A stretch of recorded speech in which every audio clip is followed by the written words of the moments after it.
नेकी पर चले और बदी से टले, ताकि हंसते हुए निकले दम। ऐ मालिक तेरे बंदे हम, ऐसे हो हमारे करम। नेकी पर चले और बदी से टले, ताकि हंसते हुए निकले दम। ऐ मालिक तेरे बंदे हम।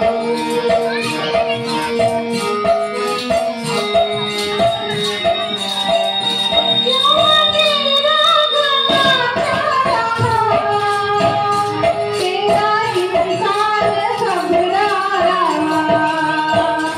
क्यों तेरा गला चढ़ा, तेरा इंसान घबरा रहा।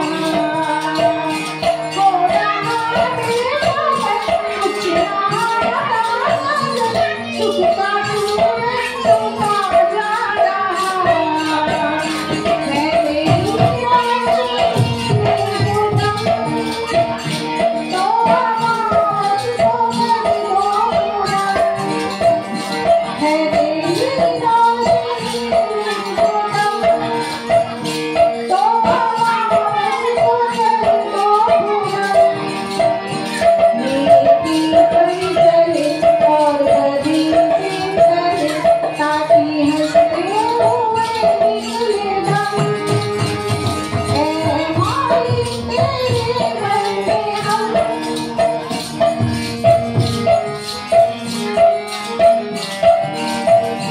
जब जुल्म होगा तब तू ही हमें थामना। जब जुल्म होगा तब तू ही हमें थामना। वो बुराई करे हम भलाई करें, नहीं बदलेगी वो भावना। बढ़ते प्यार तारे कदम, और फिर ऐसदारी भरम। बढ़ते प्यार तारे कदम, और फिर ऐसदारी भरम।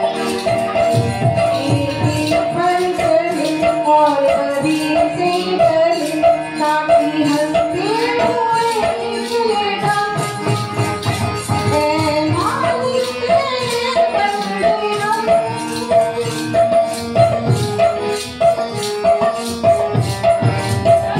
बड़ा कमजोर है आदमी, अब भी लाखों है उसमें कमी।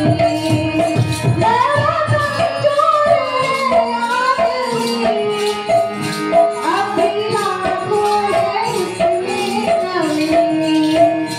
पर तू तो बड़ा है, बड़ा तू बड़ा, जिनकी बात धरती करी। दिया तूने हमें जब कलम, तू ही तेरा सबसे गम।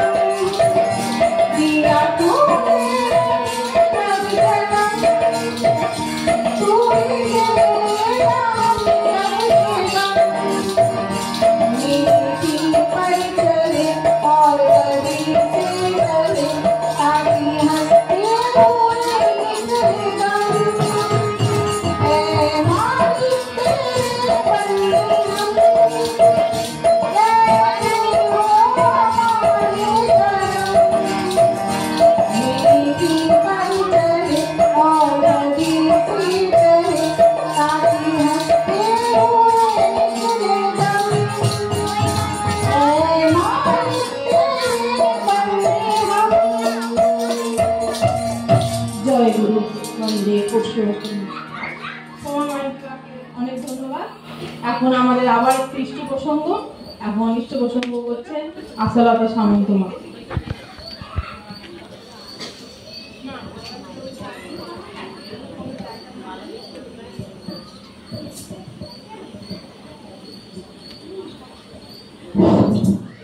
জয়গুরু ঠাকুর সহ ঠাকুর পরিবারের চরণে সহস্রদেবী প্রণাম এবং এখানে উপস্থিত সবাইকে জয়গুরু। কিছুক্ষণ আগে তনুশ্রীমা ইষ্ট প্রসঙ্গে বেশ বলেছেন, অনেকটাই বলেছেন, অনেক আপনারা সবাই শুনেছেন। তো আমি তার সামান্য কিছু বলতে চেষ্টা করছি। তনুশ্রীমার কোনো কিছুই বাদ নেই বলার মধ্যে, তবু বাদ, আমরা তো আর ইষ্টের সম্পর্কে সব কিছু বলতে পারি না, তাই কিছু তো বাদ রয়েই যায়। দেখুন, আমরা এই যে বলছি যে আমরা গুরু দীক্ষা হয়েছি, অনেকে বলে গুরু দীক্ষা হয় না, হাতে কেন খাবো, এইসব বিভিন্ন বিভিন্ন সামাজিক কথা আমরা সেই সৃষ্টির আদিকাল থেকে শুনে আসছি।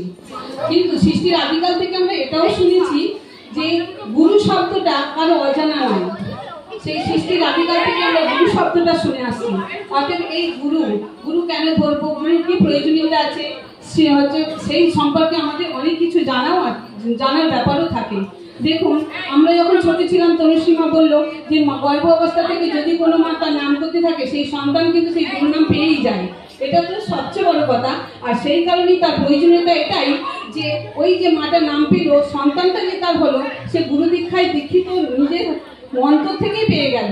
সে তাহলে কিরম হতে তৈরি হবে না, গুরুদেব যেমন আমার ঠাকুর অনুকূলচন্দ্র যেসব নিয়মের মধ্যে আমাদেরকে বলে দিয়েছেন যে নিয়ম মাফিক চললে আমরা কিন্তু সবই পাই। কিন্তু দেখুন, আমরা যে ঠাকুরকে নিয়ে চলি, গুরু দীক্ষা নিয়েছি বলি, কিন্তু দীক্ষা নিলে হবে না।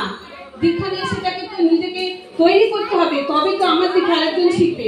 সেই জন্য আমি যখন ঠাকুরকে নিয়ে চলছি, কিভাবে চলবো না, ঠাকুর যা যা বলেছেন সেইগুলো আমাদের মেনে চলতে হবে।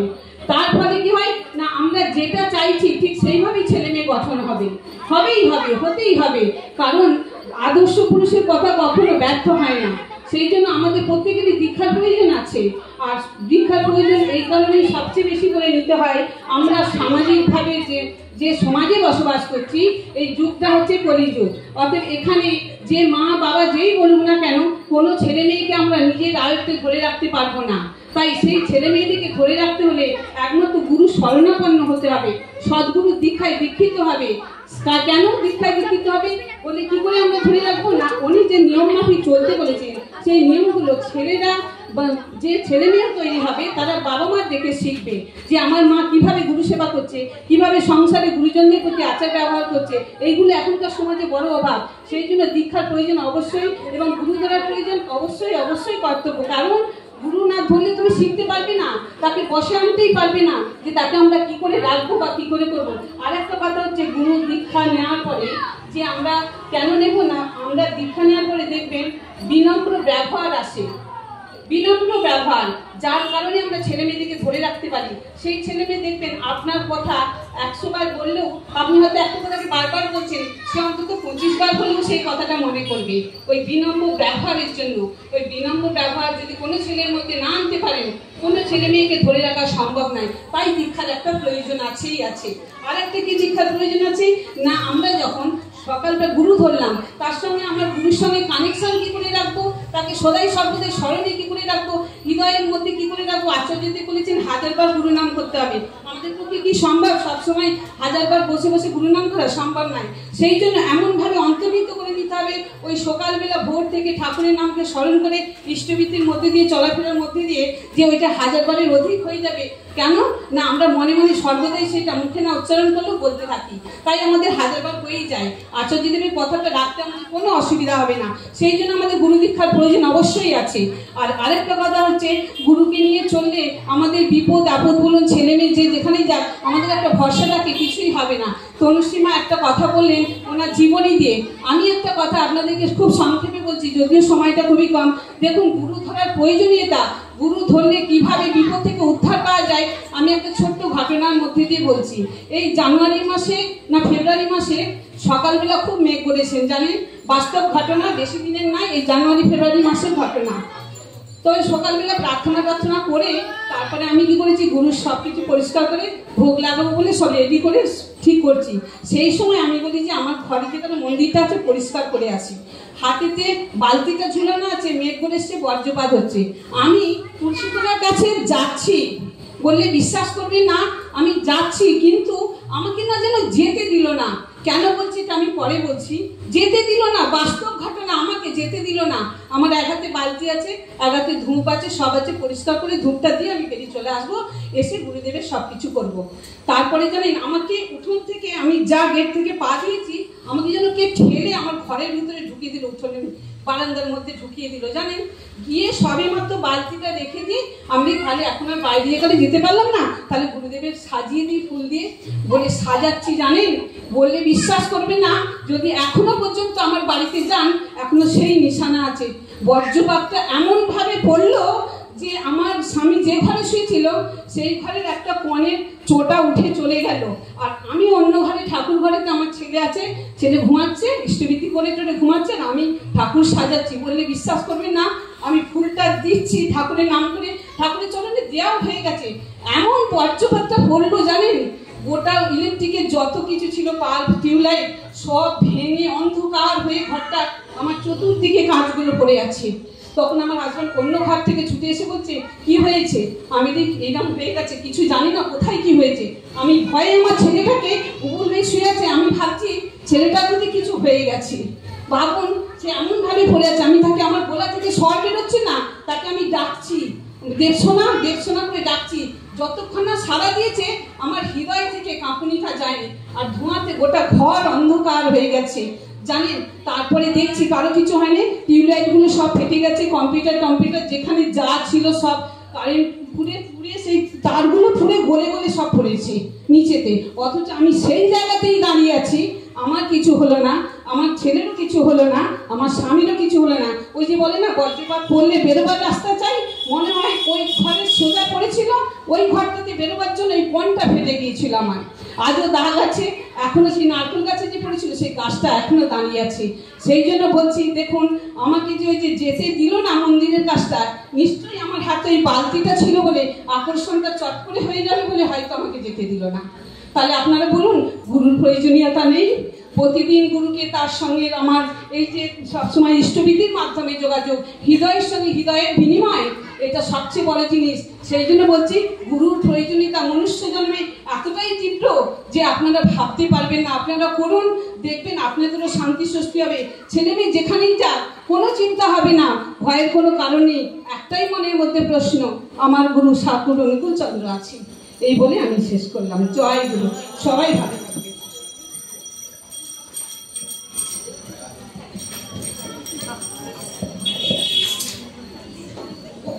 জয় গুরু। আসলে তোমাকে অনেক ধন্যবাদ জানাই, আমার স্বীকৃতি কামনা করে। এখন আমাদের যুব মানে অবিন্দাতা যাদেরকে নিয়ে চলছে, সেই যুব সম্প্রদায়ের মায়েরা এখন তাদের সঙ্গীত পরিবেশন করবেন।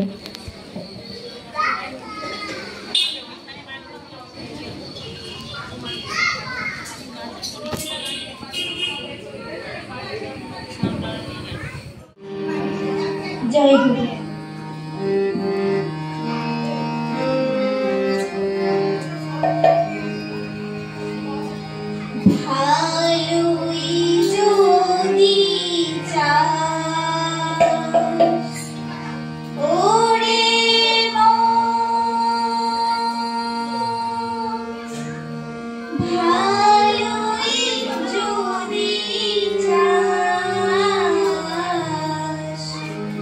Shah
দয়া করে প্রভু ধরে রাখিছ সংসার। জয় গুরু বলি ডাকি বারে বার। জয় গুরু বলে ডাকি বারে বার। অবধি ছিল গতি নিখিলের ছবি গতি, অবধি ছিল গতি নিখিলের ছবি গতি। প্রভু ধরে রাখিছ সংসার। জয় গুরু বলে ডাকি বারবার। জয় গুরু বলে ডাকি বারবার। জয় গুরু বলে ডাকি বারবার। জয় গুরু বলে ডাকি বারবার। অবধি ছিল গতি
সবাইকে জয়গুরু। আজকে যে অনুষ্ঠান পরিচালনা করলেন সুমিতা মান্নামা, ওনার মুখ থেকে একটু কিছু শুনতে চাই, তারপরে বলবেন।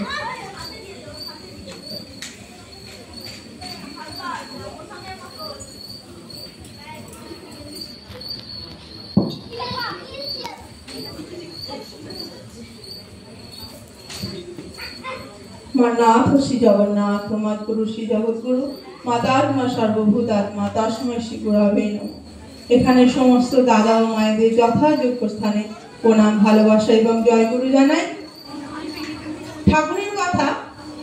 ঠাকুরের কথা বলার কোনো স্পর্ধা আমার নেই, তবু আমার দিদি আমাকে আদেশ করেছে, সেই আদেশ আমাকে রাখতে হবে।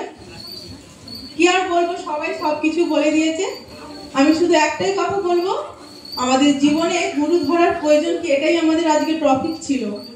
আমাদের জীবনটা তো হচ্ছে আমাদের কাছে সব থেকে দামি।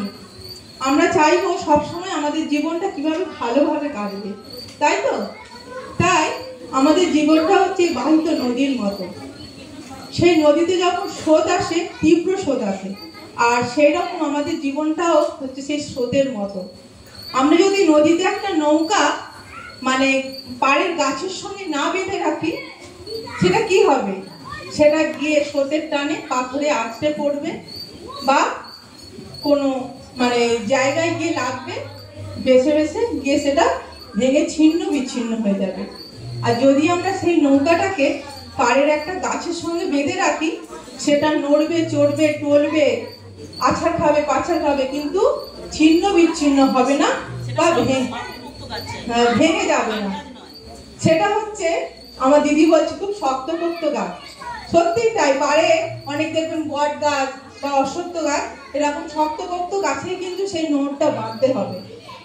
সেই রকম আমাদের জীবনটা যদি একটা গুরুর আদর্শে না আমরা চালনা করতে পারি, তাহলে আমাদের জীবনটা কি হবে?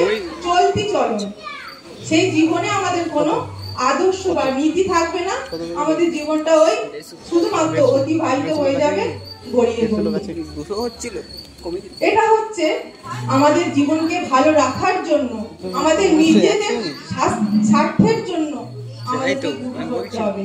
কারণ আমরা কলিযুগের মানুষ, এতই এতই অস্থির, আমাদের মধ্যে ধৈর্যের এতই অভাব, মনে কোনো নিষ্ঠা নেই, ভক্তি নেই। তাই ঠাকুর বুঝতে পেরেছিলেন, বুঝে খুব দয়া করে, খুব কৃপা করে, যদিও কৃপাটা হচ্ছে করে পাওয়া, তবু আমি বলবো খুব দয়া করে, কৃপা করে ঠাকুর আমাদের এই ছোট্ট করে 4 অক্ষরে নাম নিয়ে এলেন, যেই নাম আমরা সর্বক্ষণ আমাদের মনে মনন করতে পারবো। হাতে কাজ, মুখে নাম। কাজের মধ্যে মানে নাদা দেবো, ঝাঁট দেবো, রান্না করবো, এমনকি বাথরুমে গিয়েও আচার্য বলেছেন ঠাকুরের নাম করা যায়। তাহলে সেই নাম যদি আমরা নিই, সেটা কি এতই কঠিন হবে? আমার তো মনে হয় কঠিন হবে না। যেটা আমরা সহজেই পাই, সেটা আমরা খেলায় হারাই।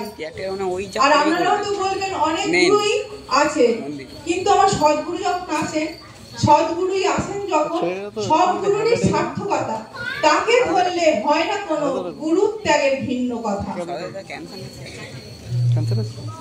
তাহলে আমরা যে গুরুই ধরু না কেন, আমাদের যখন সদ্গুরু খুব দয়া করে আমাদের এই নাম দিয়েছেন, সেই নাম আমাদের ধরা লাগে, ধরতে হয় নিজেদের জীবনটা সুন্দরভাবে অতিবাহিত করার জন্য, নিজেদের জীবনটাকে সুন্দর করে সাজিয়ে নেওয়ার জন্য।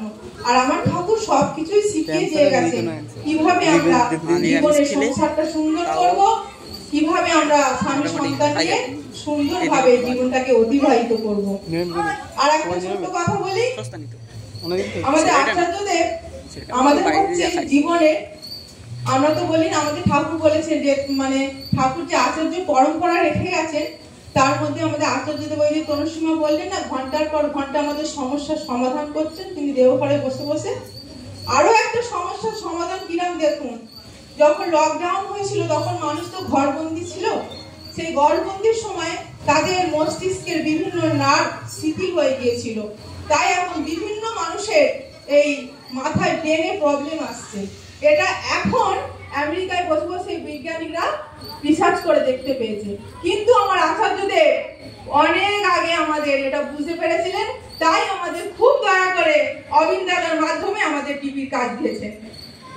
বলছেন সেই টিভির কাজের মাধ্যমে আমরা গুটিকত মায়েরা 6-7 জন মায়েদের আমরা সুন্দরভাবে একদিন প্রতিদিন বেরোবো, হাঁটবো, চলবো, কথা বলবো। এর মাধ্যমে আমাদের এই নার্ভের যে জমে থাকা মানে যত রাজ্যের চিন্তা ভাবনা সেগুলো আমাদের দূর হবে। তাহলে ভাবুন কাকে আমরা পেয়েছি, একে কি আমরা হেলায় হারাবো? আচার্যদেব অনেক আগেই বুঝতে পেরেছিলেন, আর এখন বৈজ্ঞানিকরা বলছেন যে এই মাথার ভেতরে জামটা কাটবে একটাই কারণে, যখন 6-7 জন মায়েরা একসাথে কথা বলবে, রাস্তা দিয়ে হাঁটবে। এখন বলছে, কিন্তু আচার্যদেব অনেক আগেই আমাদের সেই পথ দেখিয়ে দিয়েছেন। এই করেই আমরা ভালো আছি, খুব সুন্দর আছি, আমাদের জীবন আমরা খুব ভালোই কাটাতে পারছি। এই নিয়েই যেন আমরা চলতে পারি, তাই আমার গুরুকে খুবই ধরার প্রয়োজন আছে। যারা এখনো ধরেননি আমার মনে হয় ধরার প্রয়োজন আছে, আর যারা ধরে ছেড়ে দিয়েছে তাদেরকেও বলবো, অনুরোধ করবো করজোড়ে তারা যেন আবার ইষ্টভীতির মাধ্যমে আমার গুরুর সঙ্গে যুক্ত হয়ে যান, কারণ আমার গুরুর সঙ্গে যোগাযোগের মাধ্যমে হচ্ছে ইষ্টভীতি। আর কিছু বলবো না, সবাই ভালো থাকুন, সবাই ঠাকুরকে মাথায় নিয়ে চলুন। জয় গুরু, বন্দে পুরুষোত্তম।